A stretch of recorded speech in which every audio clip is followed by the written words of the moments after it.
Hey guys, welcome back to my channel. So today I am reviewing a book by another new to me author. As I said in my previous video, I'm doing all new to me authors on May. It's going really well actually. I've been discovering a lot of great authors and I'm knocking down my TBR list, so that's good. Today's book is by Danesha Little. It's called Unapologetically Me. This was a good read. I really enjoyed this book. So this book follows two people, Fatima Ward and Jaren Young. Fatima is a senior. She's in her last semester at Hampton University. She is pre-med. She's on her way to med school. She is a plus-size cutie. She has a stable boyfriend that she has been in a relationship with for several years. She has a slew of friends that she does hot girl things with. So Fatima, seemingly is your average successful collegiate student. But kind of deep down inside, she kind of wants to be a writer. She knows that this is not a path that will be supported by her family, so she's kind of choosing to just do it as a hobby. She joins a fan fiction site and she writes under the alias Yara the Writer. A fan fiction site, according to this author, is a site where an author can write about a popular figure in pop culture, like I don't know, an athlete, actor, musician, things like that, and they can create stories based on their life. Yara the Writer has chosen Jericho Young as her muse. Jaren is a ex-collegiate basketball star. He had a little bit of an on-court altercation, so he don't play basketball no more. But he has rebranded himself as a popular rapper, and he is very successful at this. He is a pretty private person. He doesn't talk a whole lot about his personal life. He does have a girlfriend, but he doesn't really talk about her, and to be honest, he isn't even really seen with her that much. So he is the perfect muse for Yara the Writer to write about.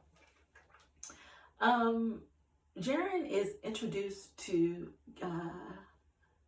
this literature about Jericho through a friend. He's immediately hooked. So he, is enthralled, and he reaches out to Yara the Writer to discuss her works. This is how Fatima and Jaren meet.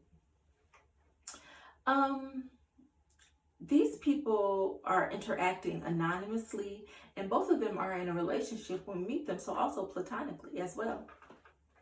So they are able to build, a friendship of sorts through these interactions over some period of time.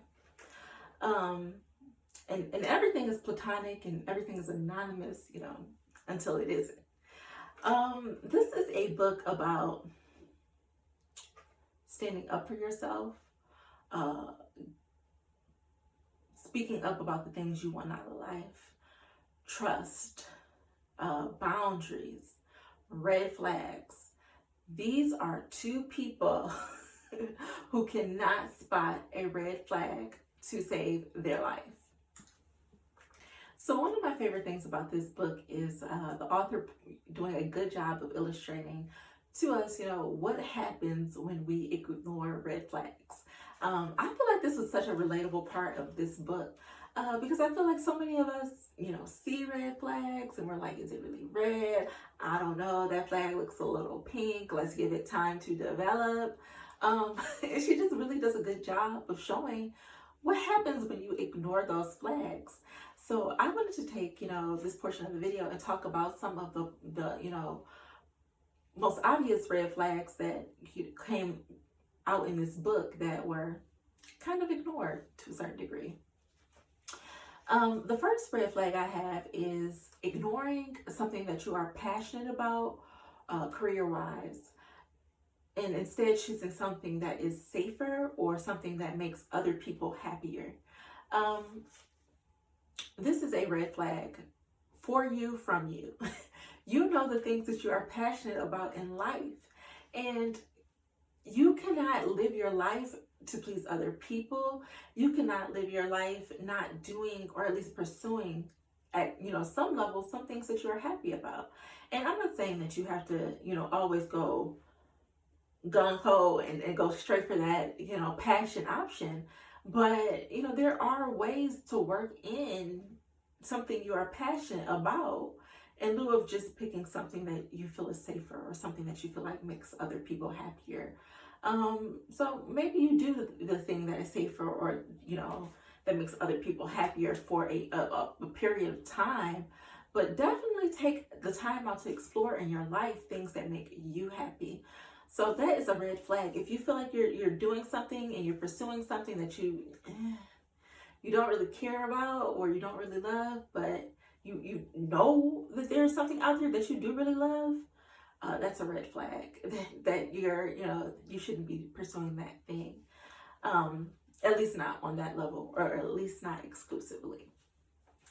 So that was the first red flag that I think was pointed out in this book. Next up, I have follow your intuition in regards to your relationships, be they significant other relationships or friendship relationships. If you feel like this person is not giving you their all in the way that you're giving them, or if they have you questioning whether they see the value in you or the value in their relationship with you, that's a red flag that cannot be ignored. And there is never anything positive that comes out of ignoring that flag and determining whether or not, this relationship serves you in the way that you thought it did. So after that, I have, when your parents' advice starts to conflict with your standards that you have set for yourself, that is a red flag. It is a sign that you are no longer on the exact same page as your parents, and you have to start taking responsibility for your own life, for your own happiness, for your own path. When your parents' standards, morally conflict with what you want for yourself, you also need to evaluate whether or not, their idea for your life is what you want out of your life. And that's not to say that you don't respect your parents or you're not grateful for everything that you have gotten from them, out of life, or all the guidance that they have given you. But this is your life. So ignoring that red flag, when this parent isn't really speaking to who I want to be anymore, you got to start taking more responsibility for yourself.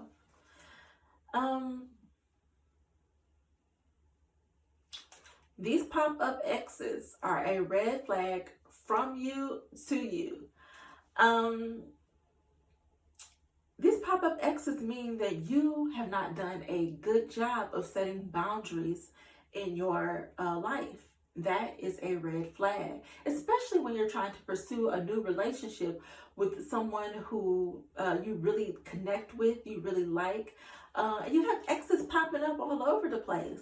How are they supposed to know to take you seriously when you have not shut down these interactions, with your exes?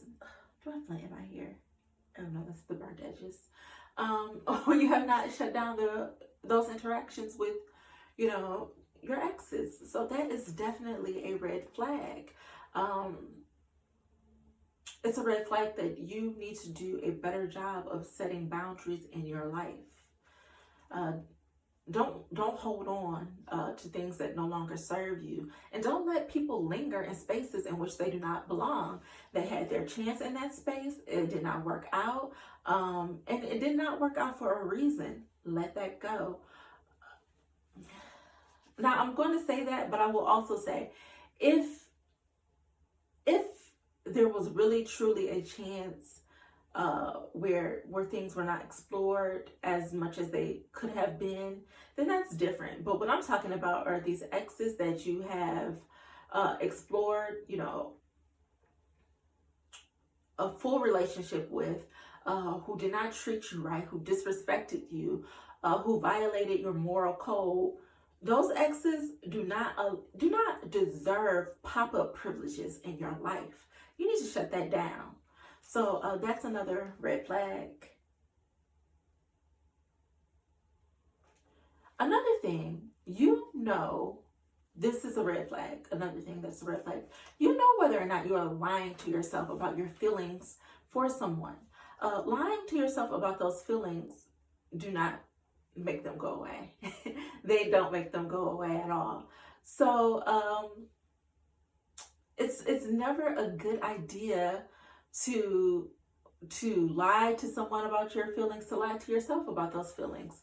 Now, what you want to do is you want to fully discuss them with that other person or sort them out in your head, but you don't want to just let them linger and act like they're just going to go away on their own. That's not how this works. That's not how any of this works. And the last red flag I have is remaining loyal to people just based off the length of time that you've known them.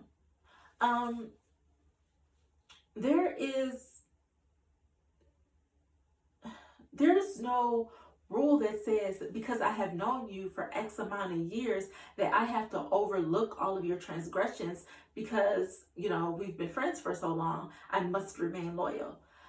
If you see a person who is violating, the friendship codes or violating morality codes or just not being a good person, that is a red flag, and you need to disassociate yourself from that person completely. There's no good that can come out of maintaining a relationship with them, friendship or, otherwise. So those are some of the red flags that I think were brought to our attention in this book. And it's just a reminder that we don't have to wait until the flag turns neon. You guys, you don't have to, question whether the flag is really red. Oh, maybe this is pink. Guys, it's a red flag. It's a red flag, and it is time to let those people go, or it is time to reevaluate their position in your life. So in this portion of the video, I like to talk about my favorite scenes. I do have my favorite scenes from this book. I just wanted to let you know that they are not, equal. Like I stuck to the front half of the book for my favorite scenes just because I feel like the back half gave away spoilers, and I don't want to give away spoilers. I want you to read the book and enjoy it. So you will still be able to watch this portion of the video, even if you haven't read the book, and there will be no spoilers. So my first favorite scene, the early online discussions between Tima and Jaren. I love all of their online interactions when they're interacting anonymously. I just think that you really get to see them with their guards let down and really get a real glimpse into who they are as people. So I really love this building a friendship between them. Next up, I have the breakup between Tima and her boyfriend. He was trash. Yeah, he was. So I love to see that breakup happen. I just wish that there was. I just feel like there was more that could have been done in that scene, but it was a good scene. 3, Christmas dinner at Tima's house. This is what I'm talking about. When your parents' ideals of what you deserve or what should happen in your life don't align with your ideals anymore, you got to take them off that pedestal. You just got to take them down. And you just got to start living for yourself and making decisions based on what you want for your life. And I think that this scene really illustrates that for us. Tima's mama, Lord. Jaren breaking up with his long-term girlfriend. Or not long time, but his girlfriend. I think this gives us real insight into what Jaren is really looking for in a relationship. And it kind of helps illustrate why he and Tima are perfect for each other. So look out for that. Tima and Jaren's first face-to-face meeting in Vegas.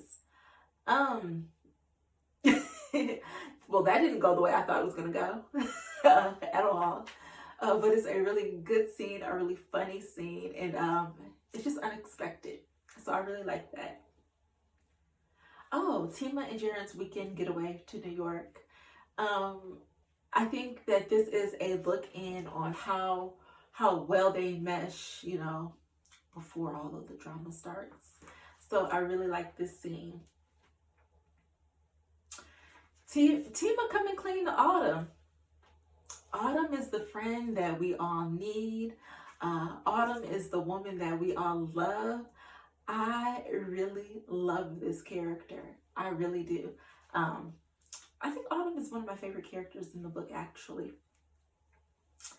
Last up, I'm going to skip all the way to the end of the book, but my last favorite scene is Jaren reading the letter from Tima. You know how I feel about men speaking life back into women.